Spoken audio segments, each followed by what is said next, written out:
สบายดีทุกคนเด้อมื้อนี้ค่อยสิมาแก้ปัญหา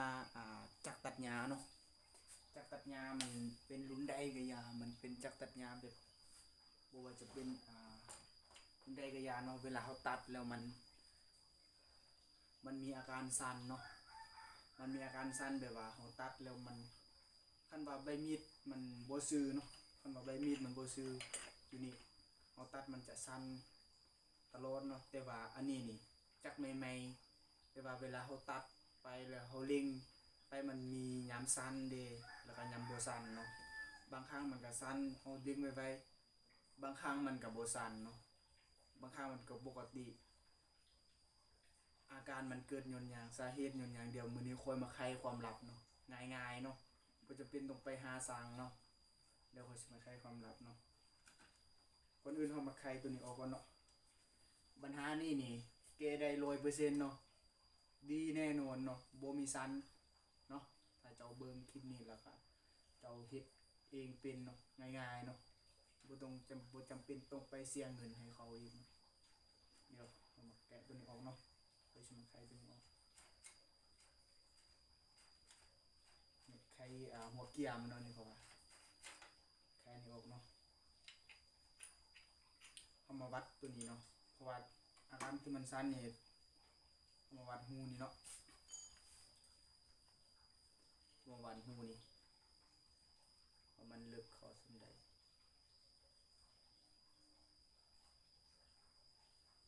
หูมันลึกส่ำนี้เนาะส่ำนี้แต่ว่าตัวนี้มันโผล่ออกมาแต่น้อยเดียวนะเกณฑ์ตัวนี้เดี๋ยวค่อยสิไปให้เบิ่งโมเนาะเกณฑ์มันโผล่ออกมาแต่น้อยเดียวนี่ทุกคนลองวัดเบิ่งนี่วัดตัวนี้มันจะกลายหลายเนาะกลายครึ่งหนึ่งเนาะมันคือสรุปว่า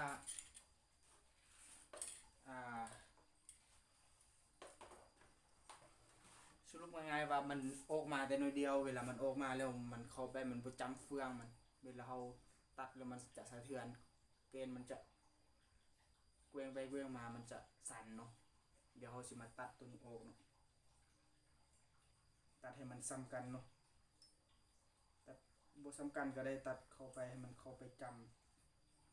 ำแล้วปัญหานี้มันจะหายไปเลยทุกคนอันทุกคนบ่เชื่อลองไปเฮ็ดเลยเนาะเดี๋ยวค่อยสิมาตัดเนาะอนุญาตตัดเด้อค่อยสิมาเทคนี่แล้วก็ตัดประมาณ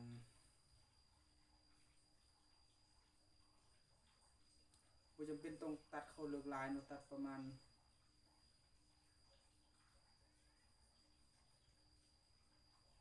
ซ้ำนี้เนาะเดี๋ยวค่อยสิตัดแล้วค่อยให้ไปเบิ่งเนาะมันจะไกลหน่อยหนึ่งเนาะบ่จำเป็นต้องตัดเลิกลายเนาะอุปกรณ์ค่อยเลยตัดเล็กแบบนี้เนาะแต่ว่า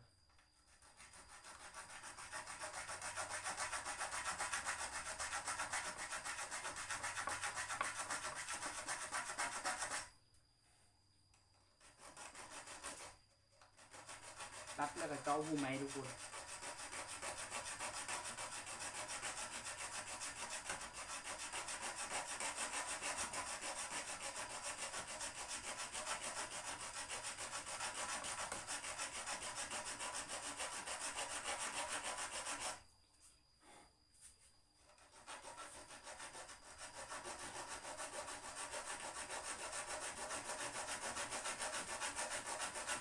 จากตัวนี้มัน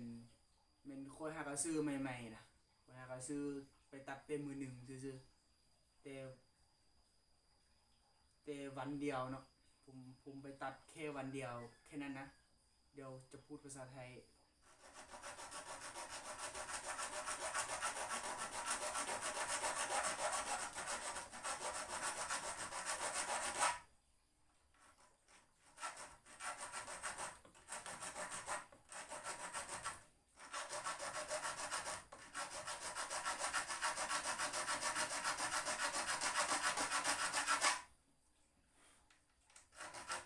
ถ้าเฮามีมือตัดมันจะง่ายกว่าเนาะแต่ว่าอันนี้ค่อยบ่มีมือค่อยจะเอามือตัดเอาเนาะ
จะตัดประมาณนี้เนาะทุกคนประมาณนี้จะประมาณบ่โหด5 เซนบ่3-4 เซนนี่ประมาณนี้เนาะเบิ่งซำนี้ก็น่าจะฮู้แล้วเนาะประมาณนี้เนาะเดี๋ยวค่อยสิมาใส่ให้เบิ่งบ่มีสั่นทุกคนบัดนี้มิดจิตเลยเนาะแล้วก็เฮาก็มาสุกประกอบนี่สำหรับคลิปนี้ก็สิมีได้ซำนี้เนาะใครเข้ามาก็ลืมกดไลค์กดแชร์กดติดตามให้ค่อยแน่เนาะแล้วก็ก่อนสิจากกันไปสิขออวยพรให้ทุกท่านจงมีสุขภาพเข้มแข็งปรารถนาสิ่งใดขอให้ได้สิ่งนั้นความเจ็บอย่าได้ความเจ็บอย่าให้ได้ความไข้อย่าให้มีเนาะจงมีแต่สิ่งดีๆเข้ามาในชีวิตร่ำรวยบ่สุขสุขคนเนาะสบายดี